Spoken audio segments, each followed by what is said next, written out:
एक छोटी सी कहानी। खुद ही को कर बुलंद इतना। एक भिखारी रेल के अंदर भीख मांगा करता था। तो एक दिन जैसे वो भीख मांग रहा था तो एक सूटेड बूटेड आदमी उसको दिखा। तो उसने सोचा भाई ये आदमी अमीर आदमी है, इसके पैसे अच्छे पैसे देगा। तो वो उसके पास गया, उसने भीख मांगी उससे। तो वो जो सूटेड बूटेड आदमी था सेठ जी, उसने उनको भीख देने से मना कर दिया। बोले तुम हमेशा मांगते ही रहते हो, क्या कभी किसी को कुछ दिया भी है? तो भिखारी ने कहा मेरे पास क्या है देने के लिए, मेरे पास तो कुछ भी नहीं, मैं तो भिखारी हूँ। मैं तो एक तो साहब मैं तो भिखारी हूँ, हमेशा लोगों से मांगता रहता हूँ, मेरी इतनी औकात कहाँ कि किसी को मैं दे सकूँ। तो सेठ जी ने कहा जब तुम किसी से कुछ दे ही नहीं सकते तो तुम्हें मांगने में कोई हक नहीं है। मैं एक व्यापारी हूँ, लेन देन में विश्वास करता हूँ, और तुम्हारे पास अगर कुछ देने को है तो मैं तुम्हें दे सकता हूँ बदले में, नहीं तो नहीं। वो अगले स्टेशन आ गया। स्टेशन पे सेठ जी उतर गए और वो भिखारी सोच में पड़ गया मैं क्या दे सकता हूँ, मेरे पास क्या है ऐसा कुछ। सोचने लगा। वो बाहर बैठा था स्टेशन के बाहर। सोचते सोचते उसको वो पौधे जो थे उसमें फूल लगे हुए थे वो नज़र आए। उसने सोचा अगर मैं ये फूल तोड़ के इनको दूंगा सवारियों को तो शायद मेरे को पैसे ज़्यादा मिलेंगे। तो सोच लिया और अगले दिन से उसने वो फूल तोड़ लिए और उनको देने लगा और बदले में भीख मांगने लगा। तो उसको पहले से भीख भी ज़्यादा मिली, बड़ा खुश हुआ वो। तो मन में सोचता रहा चलो ठीक है। दूसरे दिन गुजरते रहे।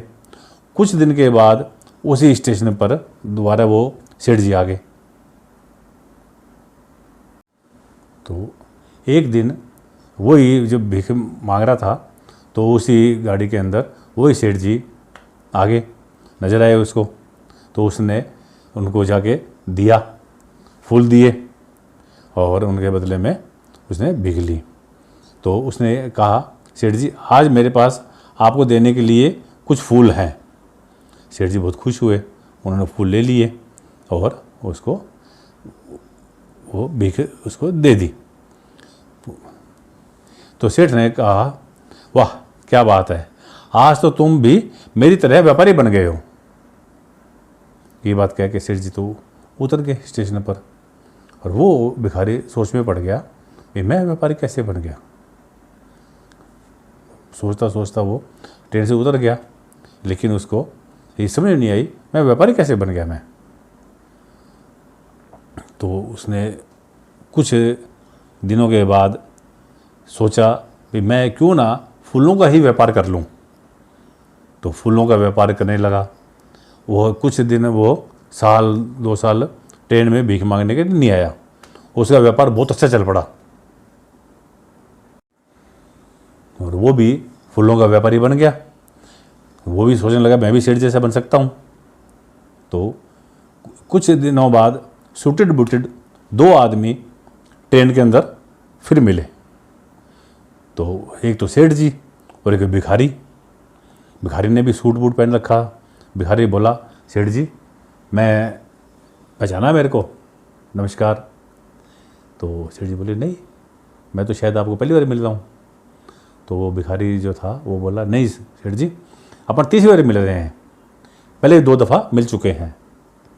अच्छा मुझे तो याद नहीं है कि पहली बार आपने मेरे को कहा था कि बदले में कुछ दोगे तो मैं दूंगा। दूसरी बार आपने कहा था भाई मैं भी व्यापारी बन सकता हूँ, जैसे मैं व्यापारी हूँ, मैंने लिया तूने दिया। तो मैंने भी सोच लिया था मैं भी ये फूलों का ही काम करूँगा और मैंने तब से धारण कर लिया था भीख नहीं मांगूंगा और फूलों का काम मैंने शुरू कर दिया था। और फूलों का काम आपकी दया से मेरा बहुत अच्छा चल पड़ा है। मेरी कई दुकानें हो गई हैं और देश विदेश में भी माल जाता है और बाहर शहरों में माल जाता है मेरा। तो ये कहानी कहती है कि भीख मांगने से कुछ नहीं है, मेहनत करनी चाहिए। मेहनत का फल मीठा होता है। मेहनत करोगे तो ज़रूर सफल होगे। ये नहीं है कि भगवान हाथ पकड़ेगा तो छोड़ देगा, छोड़ेगा नहीं भगवान हाथ। कभी नहीं छोड़ता। धन्यवाद।